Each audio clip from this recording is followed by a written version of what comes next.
Hello, welcome back. আচ্ছা, তো কালকে আসলে অনেক রাত হয়ে গেছিলো বলে পুরোটা ভিডিওটা আমাদের দেওয়া হয়নি। তো আজকে তোমাদের আইআইটি জ্যামের সিলেবাসের এই কনজারভেটিভ ফোর্সটাকে নিয়ে আজকে আমরা আলোচনা করব। আমরা আজকে মেনলি পড়বো কনজারভেটিভ ফোর্স, নন কনজারভেটিভ ফোর্স, তাদের মধ্যে যে ডিফারেন্সটা ওটা পড়বো, এবং সেন্ট্রাল ফোর্সটা নিয়েও পড়াশোনা করবো। এটা তোমাদের আইআইটি জ্যামের সিলেবাসের জন্য খুবই ইম্পর্টেন্ট, এক্সাম পারপাসের জন্য খুবই ইম্পর্টেন্ট। তো এটা সম্বন্ধে একটা ধারণা তোমাদেরকে রাখতে হবে। তো ফার্স্টে আমরা চলে আসি এই কনজারভেটিভ ফোর্সটাকে নিয়ে আমরা ইনিশিয়ালি একটুখানি আলোচনা করব।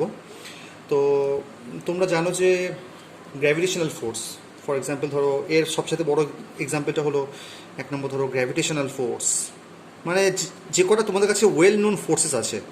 ফর এক্সাম্পল ধরো গ্র্যাভিটেশনাল ফোর্স, এটা হচ্ছে একটা কনজারভেটিভ ফোর্স। 2 নম্বর হচ্ছে ধরো কুলম্বিক ফোর্স, মানে কুলম্বিক ইলেকট্রোস্ট্যাটিক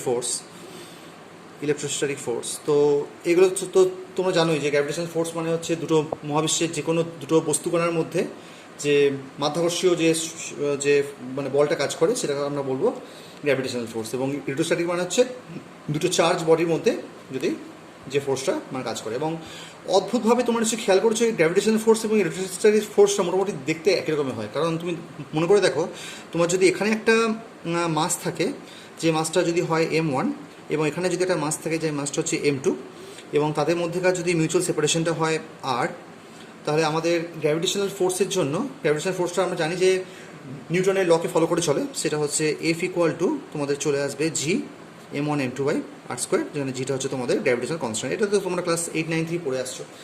এবং একই রকমভাবে তোমাদের যে ইলেকট্রোস্ট্যাটিক ফোর্স, সেটা হচ্ছে তোমাদের দুটো চার্জ বডির মধ্যে কাজ করবে। কারণ একটা চার্জ যদি হয় তোমাদের, এবং এদের মধ্যে যদি সেপারেশনটা হয় আর, একটা চার্জ যদি হয় Q1, অন্যটা চার্জ যদি হয় Q2, তাহলে তাদের মধ্যে হচ্ছে তোমাদের এফটা কাজ করবে, সেটা হচ্ছে তোমাদের 1/4πε0 Q1 Q2/r²। তাহলে একটা জিনিস তোমরা খেয়াল করে দেখো যে তোমাদের দুটো ফোর্সের মধ্যে কিন্তু একটা 1/r² ডিপেন্ডেন্সি আছে। কারণ এখানেও তোমাদের দেখো তোমাদের 1/r² টাইপের ফোর্স, এখানেও তোমাদের হচ্ছে F is proportional to 1/r²।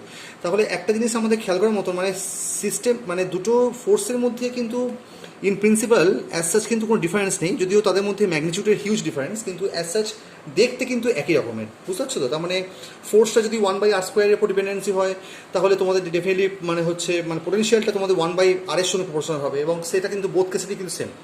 তাহলে বুঝতে পারছো? তার মানে এই যে সমস্ত ফোর্সেসগুলো, এই ফোর্সেসগুলো সব কিছু হচ্ছে তোমাদের কনজারভেটিভ ফোর্সেসের মধ্যে পড়ে যাচ্ছে। ঠিক আছে? এখানে কিন্তু তোমাদের মানে কনজারভেটিভ ফোর্স মানে কি? কনজারভেটিভ ফোর্স মানে হচ্ছে একটা জিনিস মনে রাখবে, যে ধরো তোমার একটা, আমরা জানি যে একটা ফোর্সের জন্য একটা ওয়ার্ক ডান হয়, তাই তো? সাপোজ ধরো স্পেসের মধ্যে একটা পয়েন্ট আছে, এই পয়েন্টটা ধরো A পয়েন্ট, এই পয়েন্টটা হচ্ছে ধরো B পয়েন্ট। তাহলে ধরো তুমি A পয়েন্ট থেকে B পয়েন্টে একটা ফোর্সের মাধ্যমে তুমি ধরো একটা পার্টিকেলকে ধরো তুমি ডিসপ্লেস করছো আর কি, তাহলে তার জন্য কিছু ওয়ার্ক ডান হবে। তাহলে কনজারভেটিভ ফোর্স বলতে আমরা বুঝি যে তুমি কোন পাথে A থেকে B এর দিকে অ্যাপ্রোচ করছো সেটা ইম্পর্টেন্ট নয়। কনজারভেটিভ ফোর্স বলতে আমরা কী বুঝবো, যে কোন পাথে তুমি A থেকে B এর দিকে যাচ্ছ। ধরো তুমি এই পাথে অ্যাপ্রোচ করলে, সেখানেও যা ওয়ার্কডান হবে, এই পাথে যেখানে অ্যাপ্রোচ করছো সেখানেও কিন্তু তোমার একই ওয়ার্কডান হবে। বুঝতে পারছো? তার মানে কোন পাথে যাচ্ছ সেটা আমাদের ইম্পর্টেন্ট নয়। ঠিক যেমনি তোমাদের থার্মোডাইনামিক্সের ইন্টারনাল এনার্জি যে কনসেপ্টটা ছিল, সেখানেও কিন্তু ব্যাপারটা একই রকমের ছিল, যে তুমি কোন পথে যাচ্ছ তার উপর কিন্তু ডিপেন্ড করবে না, জাস্ট ওয়ার্কডানটা কিন্তু ডিপেন্ড করবে যে তোমার ইনিশিয়াল এবং ফাইনাল পয়েন্টের উপরে। মানে ওয়ার্কডানটা, তাহলে আমি এখানে লিখছি যে work done depends only on the initial, work done depends only on initial and final points, not on the path taken, not on the path taken by the particle. বুঝতে পারছো? তার মানে কোন পাথে যাচ্ছে সেটা ডিপেন্ডেন্ট নয়, জাস্ট ডিপেন্ড করবে তাদের ইনিশিয়াল এবং ফাইনাল পয়েন্টের উপরে। এটা হচ্ছে কনজারভেটিভ ফোর্সের মেন বক্তব্য। এবার তাহলে বুঝতেই পারছো যে কনজারভেটিভ ফোর্স তার এবার একটা তার ক্লোজ লুপ তৈরি করছে। তাহলে ক্লোজ লুপ যদি এবার ফর্ম করে, তাহলে এর মধ্যে তোমার ওয়ার্কডানটা তাহলে কী হবে? 0 হওয়া উচিত, তাই তো? তার মানে তুমি তাহলে বলতে পারো যে একটা যদি কনজারভেটিভ ফোর্স যদি হয় F, তাহলে তার জন্য যে ওয়ার্কডানটা মানে F.dr এই পাথে যেহেতু তোমার একটা ক্লোজ পাথ ফর্ম করেছে, তাহলে F.dr কিন্তু তোমাদের হবে, এই ক্লোজ লুপের জন্য F.dr কিন্তু হবে তোমাদের 0। এবার দেখো এখানে আমরা একটা লাইন ইন্টিগ্রাল করেছি, ফোর্স.dr করেছি, ইকুয়াল টু 0 করেছি। তাহলে আমরা এখান থেকে আমরা যদি স্টোকসের লকে যদি অ্যাপ্লাই করি, তাহলে আমি তাহলে কি বলতে পারি? আমি তাহলে বলতে পারি যে তোমাদের এই curl of F dot GS, মানে আমরা দেখো এখানে লাইন ইন্টিগ্রাল থেকে আমরা এখানে এফ ডট ডিএসটা সমান মানে 0 করেছি, তাহলে এখান থেকে আমরা curl of F dot DS এটা হয়ে যাচ্ছে তোমাদের তাহলে 0 হয়ে যাচ্ছে, ঠিক আছে। আচ্ছা, তাহলে আমরা এখানে দেখো লাইন ইন্টিগ্রাল থেকে সার্ফেস ইন্টিগ্রাল করেছি, তাহলে এখানে বুঝতেই পারছো এখানে একটা আরবিট্রারি সার্ফেসের জন্য আরবিট্রারি সার্ফেসটা তো তোমার 0 নয়, তাহলে কার্ল অফ এফটা তো আমাদের 0 হবে, তাহলে এখান থেকে বলতে পারি যে কার্ল অফ এফটা সমান 0। তাহলে কার্ল অফ এফ সমান যদি 0 হয় তাহলে আমরা জানি যে মানে কার্ল অফ এনি কোয়ান্টিটি যদি তোমাদের 0 হয় তাহলে এফটাকে আমরা ডিরাইভ করতে পারবো from a scalar potential which is your minus divergence of U. এটা তো তোমরা জানো যে কার্ল অফ এনি কোয়ান্টিটি যদি 0 হয় তাহলে তাকে আমরা তাহলে সেই কোয়ান্টিটিটাকে আমরা একটা স্কেলার পোটেনশিয়াল থেকে আমরা ডিরাইভ করতে পারবো। তার মানে এখানে ইউটা হচ্ছে তোমাদের স্কেলার পোটেনশিয়াল, এফটা হচ্ছে তোমাদের কনজারভেটিভ ফোর্স, ইউটা হচ্ছে তোমাদের স্কেলার পোটেনশিয়াল। তাহলে এখানে মেন কথা তার মানে কী হলো, তার মানে কনজারভেটিভ ফোর্স হতে গেলে আমি এখানে তার মানে দুখানে জিনিস বুঝতে পারলাম। একটা হচ্ছে যে কনজারভেটিভ ফোর্স যদি হতে হয় তাহলে ওয়ার্ক ডানটা জাস্ট ইনিশিয়াল এবং ফাইনাল পয়েন্টের উপর ডিপেন্ড করবে, কোন পাথে অ্যাপ্রোচ করছে তার উপর ডিপেন্ড করবে না। এবং যদি কনজারভেটিভ ফোর্স যদি হয় তাহলে ফোর্সটাকে আমরা একটা স্কেলার পোটেনশিয়াল থেকে আমরা ডিরাইভ করতে পারবো, সেটা হচ্ছে F equal to minus gradient of U. আচ্ছা, তাহলে ঠিক আছে। আচ্ছা, তাহলে তোমাকে যদি কেউ জিজ্ঞেস করে যে ধরো তোমাকে একটা ফোর্সে তোমাকে কেমন টাইপের কোশ্চেন থাকতে পারে, ধরো তোমাকে একটা ফোর্সের চেহারা বলে দিল, ফোর্সের চেহারাটা বলে দেওয়ার পরে বললো যে আমাকে বলো যে এই ফোর্সটা একটা কনজারভেটিভ ফোর্স নাকি নন কনজারভেটিভ ফোর্স। তাহলে তোমাকে ফোর্স মানে বুঝতে পারছো তোমাকে একটা ভেক্টর কোয়ান্টিটি, তাহলে সেই ভেক্টর কোয়ান্টিটির মানে আই জে কে মানে তার X component Y component Z component মানে থাকবে। আমাকে জাস্ট যেটা করতে হবে, আমাকে দেখতে হবে যে ওই কোয়ান্টিটি ওই ফোর্সটার কার্ল করে যদি 0 আসে তাহলে আমি বলতে পারি যে ওই ফোর্সটা হচ্ছে তোমাদের কনজারভেটিভ ফোর্স, ঠিক আছে।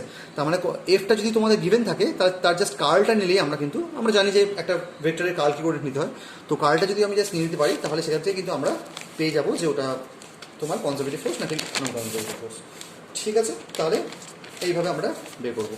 এবারে একটা জিনিস তোমাদেরকে মনে রাখতে হবে যে কনজারভেটিভ ফোর্সের জন্য আরেকটা ইম্পর্টেন্ট পয়েন্ট আছে, যে কনজারভেটিভ ফোর্সের জন্য for conservative force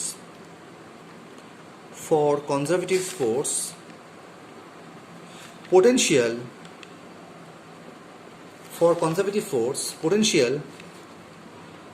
is a sole function, মানে পোটেনশিয়ালটা একমাত্র is a sole function of coordinate only। এখানে কিন্তু একটা জিনিস কিন্তু খুব ইম্পর্টেন্ট, কোঅর্ডিনেট অনলি। মনে রাখবে যে পোটেনশিয়ালটাকে তুমি ইউ বলো বা ভি বলো, এখানে কিন্তু যদি কনজারভেটিভ ফোর্স হতে হয় তাহলে ভিটা কিন্তু is only a function of r হবে, বা তুমি যদি ক্লাসিক্যাল ফিজিক্সের ল্যাঙ্গুয়েজে বলো তাহলে V is function of q J হবে। এখানে কিউ যেটা হচ্ছে তোমাদের জেনারেলাইজ কোঅর্ডিনেট, ঠিক আছে। তাহলে ভিটা হচ্ছে function of only Q J হবে, এখানে কিউ যেটা হচ্ছে তোমাদের জেনারেলাইজ কোঅর্ডিনেট। এটা তোমাদের স্ট্যাটিস্টিক্যাল ক্লাসিক্যাল মেকানিক্সের ল্যাঙ্গুয়েজে আমরা এইভাবে বলি জেনারেলাইজ কোঅর্ডিনেট, ঠিক আছে, বুঝতে পারলে। তাহলে ভিটা হচ্ছে কিউ যেটা হচ্ছে তোমাদের জেনারেলাইজ কোঅর্ডিনেট, তাহলে ভিটা হচ্ছে ফাংশন অফ কিন্তু কিউ জে হবে, মানে অনলি ডিসপ্লেসমেন্টের ফাংশন হবে, ঠিক আছে। তাহলে এই এন্টায়ার জিনিসটা হচ্ছে আমাদের conservative force. On the contrary non conservative force মানে হচ্ছে ডিসিপেটিভ ফোর্স। তাহলে এখানে আমি আরেকটা হেডিং করছি, দেখো তোমাদের নন কনজারভেটিভ ফোর্স। আমি এই ভিডিওটার মধ্যে হয়তো পুরোটা কমপ্লিট করা যাবে না, আমি নেক্সট ভিডিওতে আবার বলবো, কারণ সেন্ট্রাল ফোর্সটা এই ভিডিওর মধ্যে হবে না, কারণ এটা ভিডিওটার লেন্থটা অনেক বড় হয়ে যাচ্ছে। তো নন কনজারভেটিভ ফোর্স বলতে আমরা বুঝবো যে ফোর্সটা তার মানে কনজারভেটিভ নয়, তার মানে পাথরের উপর ডিপেন্ড করে যাবে। যে কোনো ধরনের ডিসিপেটিভ force any types of ডিসিপেটিভ force হচ্ছে নন কনজারভেটিভ ফোর্স। এখানে তাহলে আমি লিখছি যে এনি টাইপস অফ ডিসিপেটিভ ফোর্স, তোমরা একটা খাতার মধ্যে একটুখানি নোট ডাউন করে নেবে। এনি টাইপস অফ ডিসিপেটিভ ফোর্স হচ্ছে নন কনজারভেটিভ ফোর্সের মধ্যে পড়ে যাচ্ছে। এক্সাম্পল মানে কী হতে পারে, এক্সাম্পল হতে পারে যেমন ধরো ভিসকোসিটি হতে পারে, ভিসকোসিটিতে যেমন একটা finite amount of energy loss হয়। তারপরে তোমাদের ধরো ফ্রিকশন হতে পারে, ফ্রিকশন ভিসকোসিটি এই সবের মধ্যে কিন্তু একটা করে এনার্জির কিন্তু ডিসিপেশন হয়, সেই কারণের জন্য এটা কিন্তু তোমাদের নন কনজারভেটিভের আওতার মধ্যে পড়ে যাচ্ছে, ঠিক আছে। তাহলে নন কনজারভেটিভ ফোর্সের ক্ষেত্রে আমি একটা জিনিস বুঝতে পারলাম যে সব ধরনের ডিসিপেটিভ ফোর্স এবং সেখানে এনার্জিটা কনজার্ভ হচ্ছে না, তার মানে সেখানে ডেফিনেটলি তোমার পাথের উপর ডিপেন্ড করে যাচ্ছে, তাহলে তাকে আমি বলবো নন কনজারভেটিভ ফোর্স। তাহলে এই ধরনের ফোর্সগুলোর ক্ষেত্রে তোমাকে মনে রাখতে হবে যে পোটেনশিয়ালটাকে কিন্তু তোমার only is a function of your displacement নয়, বাট রাদার ডিসপ্লেসমেন্টেরও ফাংশন অ্যাজ ওয়েল অ্যাজ তার ভেলোসিটিরও ফাংশন, বুঝতে পারছো। এই ভেলোসিটিটার ফাংশন বলেই এটা কিন্তু তোমাদের নন কনজারভেটিভ বা ডিসিপেটিভ, বুঝতে পারছো। তার মানে পোটেনশিয়ালটাকে তুমি কমপ্লিটলি পোটেনশিয়ালটা হচ্ছে কমপ্লিট তোমার ইয়ে ফাংশন নয়, কিউজের ফাংশন নয়, কিউজের ডটেরও ফাংশন। আচ্ছা, তাহলে এবারে তোমাদের তাহলে একটুখানি ল্যাগ্রেঞ্জেস ইকুয়েশন অফ মোশন দিয়ে আমি ব্যাপারটা এক্সপ্লেন করে বলি। যে তুমি যদি সাপোজ ধরো কনজারভেটিভ ফোর্সের জন্য তোমার যদি ভি1 যদি ভি এ ফাংশন অফ যদি কিউজে হয়, তাহলে তুমি মনে রাখবে যে তোমার তার জন্য যে জেনারেলাইজ ফোর্সটা, মানে আমরা কি জানি ফোর্সটা হচ্ছে মাইনাস গ্রেডিয়েন্ট অফ ইউ বা মাইনাস গ্রেডিয়েন্ট অফ ভি, তাহলে ফোর্সটা কিন্তু হয়ে যাবে তোমাদের মাইনাস ডেল ভি ডেল কিউজে।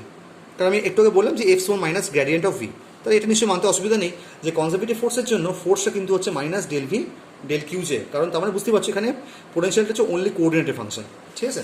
নন কনজারভেটিভ ফোর্সের জন্য অন দ্য কন্ট্রারি তোমাদের পোটেনশিয়ালটা ফোর্সটাকে যদি বের করতে হয় ফ্রম দ্য পোটেনশিয়াল, তাহলে ফোর্স ওয়ান তাহলে তোমাকে লিখতে হবে minus del V del q j, কিন্তু এখানে শুধুমাত্র তো কিউজে ফাংশন নয়, কিউজে ডটেরও ফাংশন, তো plus d d t of del V del q j dot, বুঝতে পারলে?